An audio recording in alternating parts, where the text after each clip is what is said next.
الأخيار وعلى آله وأصحابه الأتقياء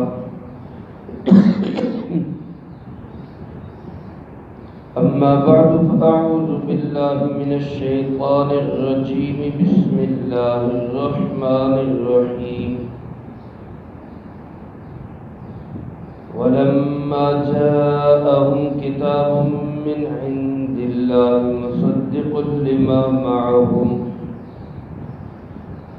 وكانوا من قبل يستفتحون على الذين كفروا فلما جاءهم ما عرفوا كفروا به فلعنة الله على الكافرين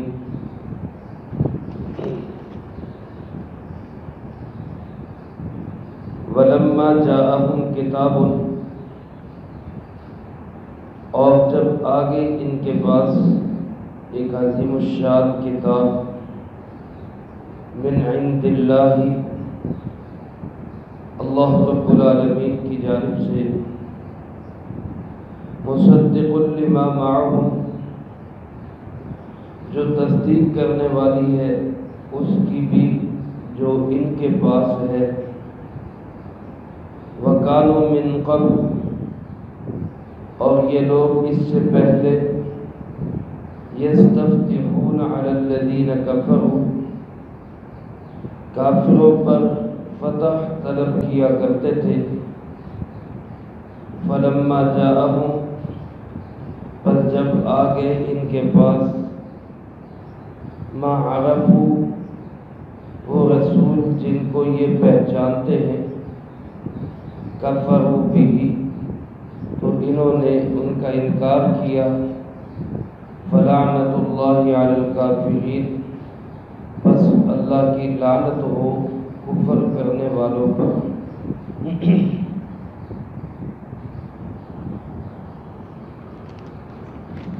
اس آیت مبارکہ میں اللہ رب العالمین نے یہودیوں کی ایک اور قباحت کو بیان کیا ہے۔ مدینہ منورہ میں رہنے والے یہودی دنیا جہان سے اکٹھے ہوئے تھے مدینہ منورہ میں، صرف اس لیے کہ ان کی کتابوں کے مطابق آخری نبی، امام الانبیاء، سید الانبیاء، خاتم الانبیاء جناب محمد مصطفیٰ صلی اللہ علیہ وآلہ وسلم اسی سرزمین میں تشریف لانے والے ہیں۔ تو یہ اس لیے اکٹھے ہوئے تھے کہ جب وہ یہاں پہ آئیں گے تو ہم ان کا ساتھ دیں گے، اپنی دنیا بھی اچھی بنائیں گے، اپنی آخرت بھی اچھی بنائیں گے۔ لیکن جب آپ صلی اللہ علیہ وسلم تشریف لائے اور آپ خود ہی نہیں آئے بلکہ اپنے ساتھ ایک عظیم الشان کتاب قرآن کریم کی شکل میں لائے، اور کتاب بھی ایسی کہ جو کتاب ان کے پاس جو کتاب ہے یعنی تورات، اس کی بھی وہ تصدیق کرتی ہے۔ قرآن کریم تورات کے تمام مضامین کا مصدق ہے، کی تصدیق کرنے والا ہے، بلکہ اگر یوں کہا جائے تو بھی بھیجا نہیں کہ تورات ایک اسلامی کتاب ہے، الہامی کتاب ہے، اللہ رب العالمین کی طرف سے اتاری ہوئی ایک کتاب ہے۔ یہ بھی ہمیں کس نے بتایا؟ قرآن کریم نے بتایا، جناب محمد کریم صلی اللہ علیہ وسلم نے بتایا۔ تو تورات کی تصدیق، اس کے اندر جو مضامین ہیں توحید کے، رسالت کے، آخرت کے، وہ مضامین کی تصدیق بھی قرآن کرتا ہے۔ اللہ پاک فرماتے ہیں جب ایسی کتاب ان کے پاس آ گئی قرآن کریم کی شکل میں، جو ان کی اپنی کتاب کی بھی تصدیق کر رہا ہے، اور ان کی حالت پہلے یہ تھی کہ کافروں کے خلاف فتح طلب کیا کرتے تھے، روایات میں آتا ہے کہ جب رسول اللہ صلی اللہ علیہ وسلم ابھی مدینہ منورہ میں تشریف نہیں لائے تھے تو یہودی آپ صلی اللہ علیہ وسلم کا وسیلہ دے کر اللہ پاک سے دعائیں مانگا کرتے کہ یا اللہ وہ آخری نبی جو آنے والے ہیں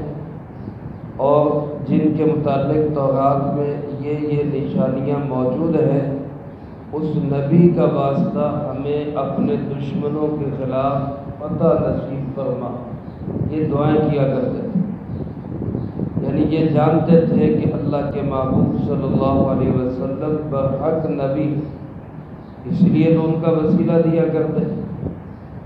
اور بعض علماء نے یہ لکھا کہ خود لوگوں کو کہا کرتے تھے کہ جو ظلم ستم ہمارے ساتھ کرنے ہیں کر لو، آخری نبی آنے والے ہیں، پھر ان کے ساتھ مل کر ہم اپنے سارے بدلے لیں گے تم سے۔ یعنی اتنا ان کو اعتماد اور یقین تھا جناب محمد کریم صلی اللہ علیہ وسلم کی تشریف آوری پر۔ لیکن فلما جاءہم، اللہ پاک فرماتے ہیں جب آگے ان کے پاس وہ ما عرفوا به، جن کو یہ پہچانتے تھے، یعنی وہ نبی، وہ رسول، وہ جناب محمد کریم صلی اللہ علیہ وآلہ وسلم جن کو یہ پہچانتے تھے، جب وہ آ گئے تو کفروا به، پھر انہوں نے کیا کیا؟ آپ صلی اللہ علیہ وسلم کا انکار کر دیا۔ یہودی آپ صلی اللہ علیہ وسلم کو ایسے پہچانتے تھے جیسے کوئی اپنے بیٹے کو پہچانتے۔ قرآن کریم میں دوسری جگہ موجود ہے، یعرفونہ کما یعرفون ابناءہم، آپ صلی اللہ علیہ وسلم کی ایسی پہچان حاصل تھی ان کو جیسے کسی کو اپنے بیٹے کی پہچان حاصل ہوتی۔ کوئی اپنے بیٹے کو بھول نہیں سکتا، ہزاروں لاکھوں انسانوں میں بھی بیٹا کھڑا ہو تو باپ پہچان دیتا ہے کہ یہ میرا بیٹا ہے۔ سرکار دو عالم صلی اللہ علیہ وسلم کو یہ ایسے ہی پہچانتے تھے کہ یہ واقعی اللہ کے نبی ہیں، لیکن آپ صلی اللہ علیہ وسلم کو مانتے نہیں تھے۔ اسی میں علماء نے لکھا ہے کہ ایمان صرف جاننے کا نام نہیں ہے، جاننے کا نام ہوتا تو یہ تو جانتے تھے، اور شیطان بھی جانتا ہے کہ سب کچھ حق ہے، لیکن جاننا ایمان نہیں ہے، ایمان ہے ماننا، ماننے کا نام ایمان ہے۔ ایک شخص یہ جانتا ہے کہ قرآن کریم حق ہے، نبی کریم صلی اللہ علیہ وسلم اللہ کے آخری اور سچے نبی ہیں، لیکن وہ ان باتوں کو جاننے کے باوجود مانتا نہیں ہے تو یہ مومن کہلانے کا حقدار نہیں۔ اللہ پاک فرماتے پہچان کے باوجود، معرفت کے باوجود انہوں نے نبی کریم صلی اللہ علیہ وسلم کا انکار کیا، لہذا فلعنۃ اللہ علی الکافرین، ایسے کافروں پر اللہ کی لعنت ہے۔ یہ ضدی، یہ ہٹ دھرم اور یہ عنادی اور فسادی کافر ہمیشہ اللہ کی لعنت کے ہی مستحق رہے۔ ایسی صورتحال بنی کیوں؟ یہودی نبی کریم صلی اللہ علیہ وسلم کے دشمن کس وجہ سے بن گئے؟ اس کا تذکرہ اللہ پاک نے اگلی آیت میں کیا ہے، وہ انشاءاللہ اگلی فرصت میں آئے گا۔ اللہ پاک سے دعا ہے اللہ مجھے آپ کو سب کو قرآن و سنت کی صحیح سمجھ نصیب فرمائے، جو کہا سنا اس کو زندگی میں لا کے دوسروں تک پہنچانے کی توفیق عطا فرمائے۔ اللہم انت السلام و منک السلام، تبارک ربنا و تعالی یا ذا الجلال والاکرام۔ اللہم اعنا علی ذکرک و شکرک و حسن عبادتک، اللہم احسن عاقبتنا فی الامور کلها وأجرنا من خزي الدنيا وعذاب الآخرة، اللهم غاقية كغاقية الوليد، اللهم استر عوراتنا وآمن روعاتنا، اللهم إنا نجعلك في نحورهم ونعوذ بك من شرورهم، اللهم اكفنا بحلالك عن حرامك وأغننا بفضلك عمن سواك، اللهم اكفنا كل مؤمن من حيث شئت ومن أين شئت، رب اغفر وارحم وأنت خير الراحمين رب ارحمهما كما ربياني صغيرا اللهم ربنا هب لنا من أزواجنا وذرياتنا قرة أعين واجعلنا للمتقين إماما رب ارحمهما كما ربياني صغيرا اللهم ربنا تقبل منا إنك أنت السميع العليم وتب علينا إنك أنت التواب الرحيم صلى الله على النبي الكريم وعلى آله وأصحابه أجمعين برحمتك يا أرحم الراحمين.